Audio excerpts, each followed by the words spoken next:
Sports fans, I know how much you've loved this series on the top NBA draft prospects. So I'm excited to announce I've launched a Patreon account where you can get access to tons more videos just like this one on all the other college and European stars who will be drafted into the NBA this year. I'll alternate between draft scouting videos and breakdowns of your favorite players in the NBA. But that's not all. Every week, you'll get access to 5 in 5, a fast-paced look into the NBA news of the week, and Quick Hitters, where Coach Dave and I break down our favorite actions that NBA teams are running. You in? This is Josh Jackson.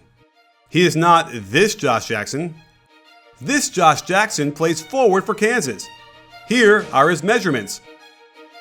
Josh Jackson is kind of like Andrew Wiggins, but he moves a little bit more explosively. Let's start out by looking at Jackson's most common attack, the spot up. Needless to say, he's got explosive athletic ability and at 6'8" can cause matchup problems for lots of wings. While he doesn't shoot a lot of threes, you can see when he hops into the shot, he can smoothly transfer all that power from his legs into the shot with good rhythm. And while he moved well without the ball to find openings, we'll show you in a minute why his jump shot mechanics could hold him back from making these consistently in the NBA. He also showed the ability to shot fake and put the ball on the ground before pulling up. And this step back off the drive might really remind you of Andrew Wiggins, as well as he can easily elevate over the defender for the jumper. The one thing I was a bit surprised at was his floater game. He can control his speed by going off both feet and finding a soft release. You don't often see a guy this tall and long resorting to the floater, but he's got it down and it will be a viable shot for him in the NBA. And there's evidence of some off-foot footwork as he jumps off the right and shoots with the right, good body control and balance. That brings us to his jump shot and its issues. There are times he hangs in the air slightly, disrupting the rhythm on the release. When he has to move into the catch, he also struggles to get all the parts aligned properly before shooting it. At times, there's a bit of a hitch to his jump shot before he releases, which would tend to cause the ball to miss. One of his biggest problems is that he doesn't get his forearm angle in proper position early enough. This should be locked in around 90 degrees before lifting up into the shot. You can see here that he's still getting his elbow bent on the way up. Then, his wrist is also not extended back until way late. These two moving pieces would cause anyone's shot to be inconsistent at best. However, when he hops into his shot, much of the rhythm is maintained and looks much better. Let's move on to transition, where he can show off his impressive athletic ability, but also his ability to control it. Too often, he's going too fast and out of control without any ability to maintain proper balance and touch. Of course, he's very young and still adjusting to the powers his body possesses, so it's only natural to see plays like this where the focus drops for a second and the easy shot goes awry. With more experience and maturity, his decision making should improve so he's not left improvising shots at full speed in the air on the fly. And if he works hard on his ball handling skills, he'll avoid the off-the-dribble turnovers that plagued him throughout the season. There is some evidence of his promise on the break, like this change of pace euro that hits the backboard pretty hard but goes in. And off this nice steal, he can turn on the afterburners and elevate easily for throwdowns. There is also no shortage of hops when he gets out there, as all manner of alley-oop can get flushed with no problem. Off the ball, he showed good instincts when cutting to the hoop, but had slight struggles with the actual finish at times. On this similar baseline cut, he displays more of those hops I was telling you about, as he had to hover in the air for a second to grab this lob and slam it home.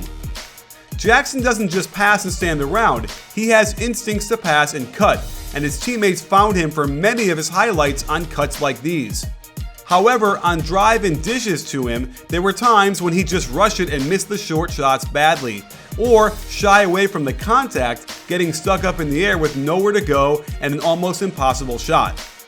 Jackson did get to run some pick and rolls, and the results were problematic. Primarily, the issue was when he went to his left. On these attacks, he seemed to lack the confidence to go strong, and as a result, ended up tossing up some wild shots out there. His overall handle needs to improve a lot, as the position he'll play in the NBA demands skill in driving to the hole. Going to his right was a different story. He seemed content to use the screen but not be aggressive, then pick up his dribble early and throw some ill-advised cross-court passes. So his decision making and experience in the pick and roll will need to improve drastically if he wants to use this in the NBA. On drives to the hoop, he does like to rely on this one-footed running bank shot with his right hand. And while this move is effective against lesser athletes at the college level, he'll have to develop something else to score against NBA caliber defenders. On the other side of the ball is where Josh Jackson makes NBA scouts drool a little bit. I like how he can move his feet and keep his hands up and off the offensive player, something that limits foul calls and enables his quick hands to get steals off of passes. And he's got cat-like reflexes and long arms to get in there and rip it before the ball handler knows what's going on. I like his engagement and energy on defense, and it looks like he's got good spatial awareness to understand where he should position himself, and yet he's ready to pounce on the loose ball in a split second. While his energy isn't great to start this possession, I really like how he reads this play and gets into the passing lane early for the steal, something that will help him as a weak side defender in the pros. Another example of good court awareness. He's supposed to bump down on the roll man, but sees the pass coming and in an instant has the steal, triggering the fast break. I like how he has the lateral quickness to keep in front of his man, and the bump here gets just enough separation so that even though it was a good contest, the shot goes in. He just needs to improve his core strength a little bit. He also looks to have the ability to guard 1 through 3 at the moment, and he has had many possessions of guarding multiple players on the perimeter where his length could cause problems for anybody shorter than him trying to get the shot off. I like how aggressive he is here to start, but there is too much hopping around, causing him to be behind the play and easily beat. He also needs to learn a bit more discipline to avoid careless reaching in on NBA guards that simply won't give up the ball on a reach like this. But if he does get switched out onto a guard, just look how quickly he moves and the advantage he has with his height on his closeout. The bottom line is that he brings great energy and focus on the defensive end, and a good NBA defensive coach should be able to tap into that and allow him the freedom to be a disruptive force all around the court, guarding multiple people. He does get beat on this play and needs to learn how to finish the whole play, but there is a terrific foundation here. So there you have it, sports fans. Josh Jackson is likely a top 5 pick, and I believe most of his value is being placed on his ceiling and potential.